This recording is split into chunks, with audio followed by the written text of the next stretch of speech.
नमस्कार मित्रों, मैं हूँ आपकी दोस्त रुचि और स्वागत करती हूँ अपने यूट्यूब चैनल कहानी अड्डा में, जहाँ मैं आपके लिए लेकर आती हूँ सुंदर-सुंदर कहानियाँ। और इसी श्रृंखला में आज आपके लिए लेकर आई हूँ मन्नू भंडारी जी की बहुत ही सुंदर कहानी, जिसका शीर्षक है अकेली। और अगर आपको ऐसी ही कहानियाँ सुनने का शौक हो तो मेरे चैनल को सब्सक्राइब कीजिएगा। चलिए आपको सुनाती हूँ इस कहानी को। सोमा बुआ बुढ़िया हैं, सोमा बुआ पटकत्या हैं, सोमा बुआ अकेली हैं। सोमा बुआ का जवान बेटा क्या जाता रहा, उनकी जवानी चली गई। पति को पुत्र वियोग का ऐसा सदमा लगा कि वो पत्नी घर बार तज कर तीर्थवासी हो गए और परिवार में कोई सदस्य नहीं था जो उनके एकांकीपन को दूर करता। पिछले 20 वर्षों से उनके जीवन की इस एक रास्ता में किसी प्रकार का कोई व्यवधान उपस्थित नहीं हुआ, कोई परिवर्तन नहीं आया। यूं हर साल 1 महीने के लिए उनके पति उनके पास आकर रहते थे, पर कभी उन्होंने पति की प्रतीक्षा नहीं की, उनकी राह में आंखें नहीं बिछाई।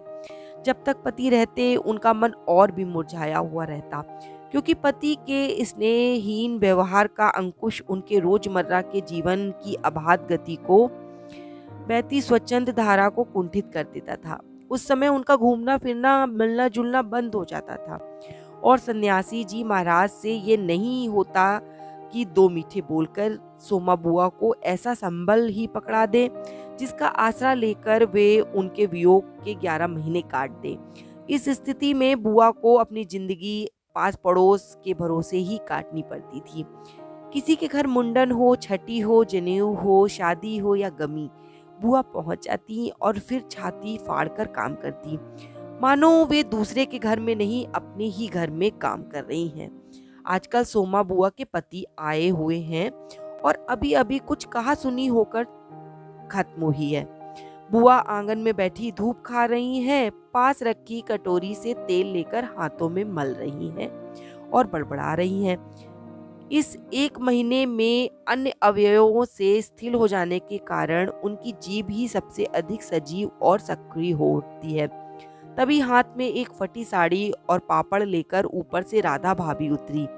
क्या हो गया बुआ, क्यों बड़बड़ा रही हो? फिर सन्यासी जी से लड़ाई हो गई, कुछ कह दिया क्या? अरे मैं कहीं चली जाऊं सो इन्हें सुहाता नहीं।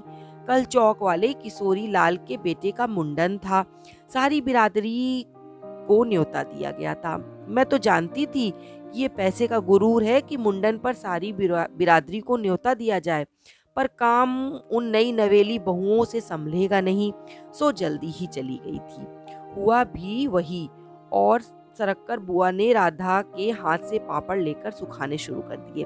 एक काम गत से नहीं हो रहा था। अब घर में कोई बड़ा बूढ़ा हो तो बतावे, या कभी किया हो तो जाने। गीत वाली औरतें मुंडन पर बन्ना बन्नी गा रही थी। मेरा तो हंसते हंसते पेट फूल गया और उसकी याद से ही कुछ देर पहले का दुख और आक्रोश घुल गया। अपने सहज स्वाभाविक रूप में वो कहने लगी, भट्टी पर देखा तो अजब तमाशा हो रहा था। समोसे कच्चे ही उतार दिए गए और इतने बना दिए गए कि 2 बार खिला दो, और गुलाब जामुन इतने कम कि एक पंगत में भी पूरे नहीं पड़े। उसी समय मैदा सान कर नए गुलाब जामुन बनाए। दोनों बहुएं और किशोरी लाल तो बेचारे इतना जस मान रहे थे कि क्या बताऊं। कहने लगे, अम्मा तुम ना होती तो आज बड़ा मजाक उड़ जाता। अम्मा तुमने लाज रख ली। मैंने तो कह दिया कि अरे अपने ही काम नहीं आवेंगे तो कोई बाहर से आवेगा क्या? ये तो आजकल इनका रोटी पानी का काम रहता है, नहीं तो मैं सवेरे से ही चली आती। तो सन्यासी महाराज क्यों बिगड़ पड़े? उन्हें तुम्हारा जाना अच्छा नहीं लगता बुआ? यो तो मैं कहीं आऊं जाऊं सो इन्हें सुहाता नहीं, और फिर कल किशोरी लाल के यहाँ से बुलावा आया नहीं। मैं तो कहूँ कि घर वालों को कैसा बुलावा, वे लोग तो मुझे अपनी माँ से कम नहीं मानते। नहीं तो कौन भला यूं भट्टी और भंडार घर सौंप देता। पर उन्हें अब कौन समझावे। कहने लगे, तू जबरदस्ती दूसरों के घर में टांग अड़ाती फिरती है। और एकाएक उन्हें उस क्रोध भरी बाणी और कटु वचनों का स्मरण हो आया, जिनकी बौछार कुछ देर पहले ही उन पर हो चुकी थी। याद आते ही उनके आंसू बह चले। अरे रोती क्यों हो बुआ, कहना सुनना तो चलता ही रहता है। सन्यासी जी 1 महीने को तो आकर रहते हैं, सुन लिया करो और क्या। सुनने को तो सुनती हूँ पर मन को बहुत दुखता है कि 1 महीने को आते हैं तो कभी मीठे बोल नहीं बोलते। मेरा आना जाना इन्हें सुहाता नहीं। सो तू ही बता राधा, यूँ तो साल में 11 महीने हरिद्वार रहते हैं, इन्हें तो नाते रिश्तेदारों से कुछ लेना देना नहीं, पर मुझे तो सब निभाना पड़ता है ना। मैं भी सबसे तोड़ ताड़ कर बैठ जाऊं तो कैसे चले। मैं तो इनसे कहती हूँ कि जब पल्ला पकड़ा है तो अंत समय में भी साथ रखो, सो इनसे होता नहीं। सारा धर्म कर्म यही लूटेंगे, सारा जस यही बटोरेंगे, और मैं अकेली पड़ी पड़ी यहाँ इनके नाम को रोया करूं। उस पर से कहीं आऊं जाऊं भी नहीं, इनसे बर्दाश्त नहीं होता। और बुआ फूट फूट कर रो पड़ी। राधा ने आश्वासन देते हुए कहा, रो नहीं बुआ, अरे वे तो इसलिए नाराज हुए होंगे कि तुम बिना बुलाए चली गई होगी। बेचारे इतने हंगामे में बुलाना भूल गए, तो मैं भी मान करके बैठ जाती, फिर घर वालों को बुलाना कैसा। मैं तो अपनेपन की बात जानती हूँ, कोई प्रेम नहीं रखे तो 10 बुलावे पे भी नहीं जाना चाहिए, और प्रेम रखे तो बिना बुलाए भी उसके घर सिर के बल जाऊं। मेरा अपना हरकू होता तो उसके घर का काम अगर होता तो क्या मैं बुलावे के भरोसे बैठी रहती। मेरे लिए जैसे हरकू वैसा किशोरी लाल। आज हरकू नहीं, इसी से दूसरों को देख देख कर मन भरमाती रहती हूँ। और वो हिचकियां लेकर रोने लगी। सूखे पापड़ों को बटोरते बटोरते स्वर में भरकस कोमल बनाकर राधा ने कहा, तुम भी बुआ बात को कहां से कहां ले गई। लो अब चुप हो जाओ, पापड़ भून कर लाती हूँ, खाकर बताना कैसा बना है। और वो साड़ी समेटकर ऊपर चढ़ गई। कोई सप्ताह भर बाद बुआ बड़े प्रसन्न मन से आई और सन्यासी जी से बोली, सुनते हो देवर जी के ससुराल वालों की किसी लड़की का संबंध भगीरथ जी के यहाँ हुआ है। वे सब लोग यहीं आकर ब्याह कर रहे हैं। देवर जी के बाद तो उन लोगों का कोई संबंध ही नहीं रहा। फिर भी वो समधी हैं, वे तो तुमको भी बुलाए बिना नहीं मानेंगे। समधी को आखिर कैसे कोई छोड़ सकता है। और बुआ पुलकित होकर हंस पड़ी। सन्यासी जी की मौन उपेक्षा से उनके मन को ठेस तो पहुंची, फिर भी वो प्रसन्न थी। इधर उधर जाकर वो इस विवाह की प्रगति की खबरें लाती। आखिर एक दिन वे ये भी सुनाई कि उनके समधी यहाँ आ गए। जोर शोर से तैयारियां हो रही हैं, सारी बिरादरी को दावत दी जाएगी, खूब रौनक होगी। दोनों ही पैसे वाले ठहरे। क्या जाने हमारे घर में तो बुलावा आएगा या नहीं। देवर जी को मरे 25 बरस हो गए, उसके बाद से तो कोई संबंध ही नहीं रखा। रखे भी कौन, ये काम तो मर्दों का होता है। मैं तो मर्द वाली होकर भी बेमर्द हूँ। और एक ठंडी सांस उनके दिल से निकल गई। अरे वाह बुआ, तुम्हारा नाम कैसे नहीं हो सकता, तुम तो ठहरी समधिन। संबंध में ना रहे कोई रिश्ता थोड़े ही टूट जाता है। दाल पीसती हुई घर की बड़ी बहू बोली, है बुआ नाम है, मैं तो सारी लिस्ट देख कर आई हूँ। विधवा ननद बोल उठी। बैठे ही बैठे एकदम आगे सरक कर बुआ ने बड़े उत्साह से पूछा, तू अपनी आंखों से देख कर आई है नाम। नाम तो होना ही चाहिए, पर मैंने सोचा कि क्या जाने आजकल की फैशन में पुराने संबंधियों को बुलाना हो ही ना। और बुआ बिना 2 पल भी रुके वहां से चल पड़ी। अपने घर जाकर सीधे राधा भाभी के कमरे में चढ़ी और कहने लगी, क्यों री राधा, तू तो जानती है कि नए फैशन की लड़की की शादी में क्या दिया जावे। समधियों का मामला ठहरा, सो वो भी पैसे वाले। खाली हाथ जाऊंगी तो अच्छा नहीं लगेगा। मैं तो पुराने जमाने की ठहरी, तू ही बता दे कि क्या दूं। अब कुछ बनाने का समय तो रहा नहीं, 2 दिन बाकी हैं, सो कुछ बना बनाया ही खरीद लाते हैं। क्या देना चाहती हो अम्मा, जेवर, कपड़ा या श्रृंगार दान या कोई और चांदी की चीजें। मैं तो कुछ भी नहीं समझती री, जो कुछ पास है तुझे लाकर दे देती हूँ, जो तू ठीक समझे ले आना। बस इज्जत नहीं खराब होनी चाहिए। अच्छा देखूं पहले कि रुपए कितने हैं। और वे डगमगाते कदमों से नीचे आईं। 2-3 कपड़ों की गठरियां हटाकर एक छोटा सा बक्सा निकाला। बड़े जतन से उसे खोला तो उसमें 7 रुपए कुछ रेजगारी पड़ी थी और एक अंगूठी। बुआ का अनुमान था कि रुपए कुछ ज्यादा होंगे, पर जब 7 ही रुपए निकले तो सोच में पड़ गई। रईस समधियों के घर में इतने से रुपए में तो एक बिंदी भी न लगेगी। उनकी नजर अंगूठी पर पड़ी। यह उनके मृत पुत्र की एकमात्र निशानी उनके पास रह गई थी। बड़े बड़े आर्थिक संकटों में भी इस अंगूठी का मोह उन्होंने नहीं छोड़ा था। आज भी एक बार उसे उठाते समय उनका दिल धड़क गया। फिर भी उन्होंने 5 रुपए और वो अंगूठी आंचल में बांध ली, बक्स को बंद किया और फिर ऊपर को चली। पर इस बार उनके मन का उत्साह कुछ ठंडा पड़ गया था और पैरों की गति स्थिर हो गई थी। राधा के पास जाकर बोली, रुपए तो नहीं निकले बहू, आए भी तो कहाँ से?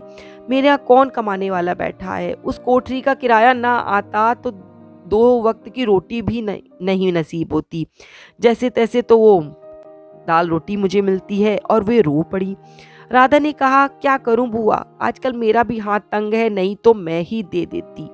अरे पर तुम देने के चक्कर में पड़ती ही क्यों हो? आजकल तो लेने देने का रिवाज ही उठ गया है। नहीं रे राधा, समधियों का मामला ठहरा 25 बरस हो गए तो वे भूले नहीं और मैं खाली हाथ जाऊं? नहीं नहीं, इससे तो मैं ना जाऊं सो ही अच्छा। तो मत जाओ, चलो छुट्टी हुई। इतने लोगों में किसे पता चलेगा कि आई कि नहीं आई? राधा ने सारी समस्या का सीधा सा हल बताते हुए कहा। बड़ा बुरा मानेंगे, सारे शहर के लोग जावेंगे और मैं समधी होकर नहीं जाऊंगी तो यही समझेंगे कि देवर जी मरे तो संबंध भी तोड़ लिया। नहीं नहीं, तू ये अंगूठी बेच दे।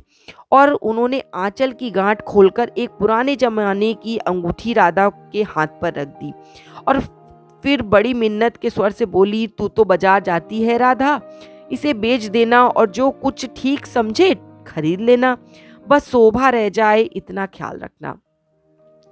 गली में बुआ ने चूड़ी वाली की आवाज सुनी तो एकाएक ही उनकी नजर अपने हाथ की भद्दी मटमैली चूड़ियों पर जाकर टिक गई।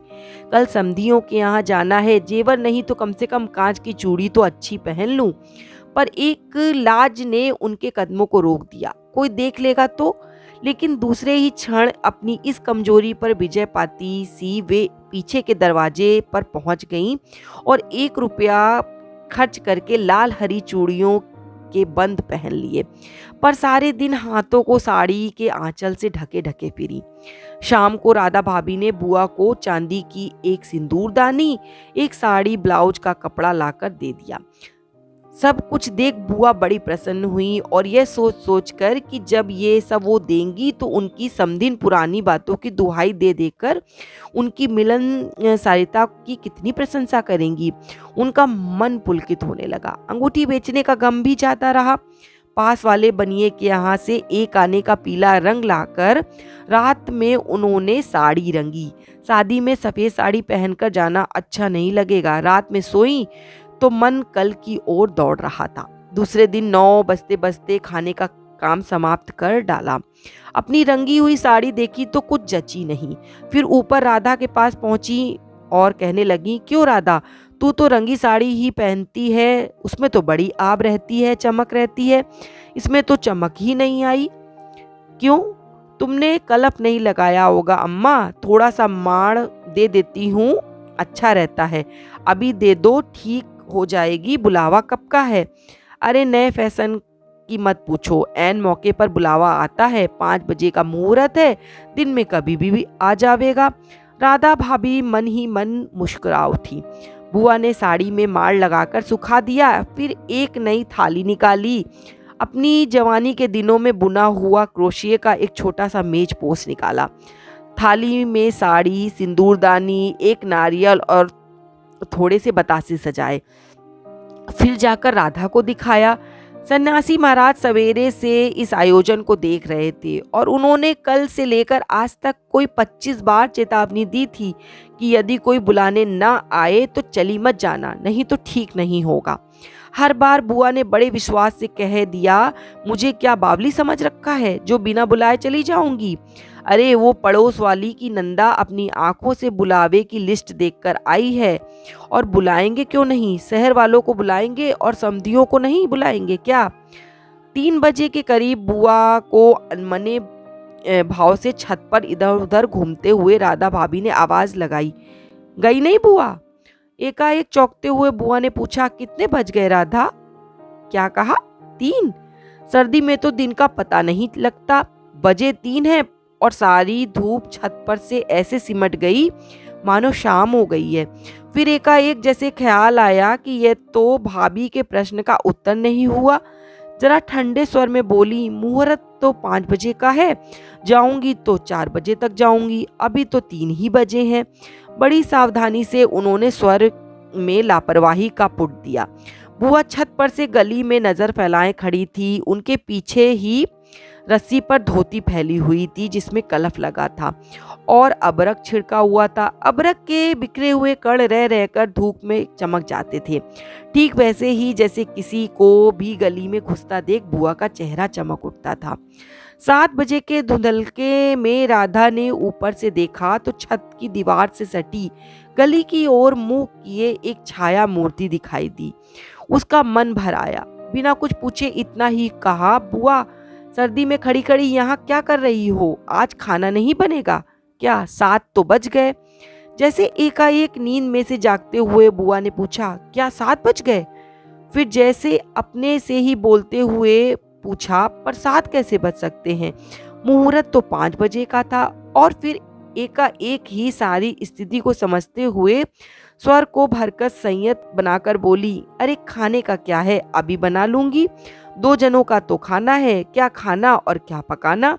फिर उन्होंने सूखी साड़ी को उतारा, नीचे जाकर अच्छी तरह से तय किया। धीरे धीरे हाथों की चूड़ियां खोली, थाली में सजाया हुआ सारा सामान उठाया और सारी चीजें बड़े जतन से अपने एकमात्र संदूक में रख दी और फिर बड़े ही बुझे हुए दिल से अंगीठी जलाने लगी। तो दोस्तों, आपने ये कहानी सुनी, आपको कैसी लगी? अगर पसंद आई हो तो आगे शेयर कीजिएगा और ऐसी ही कहानियों को सुनने के लिए हमारे चैनल को ज़रूर सब्सक्राइब कीजिएगा। धन्यवाद।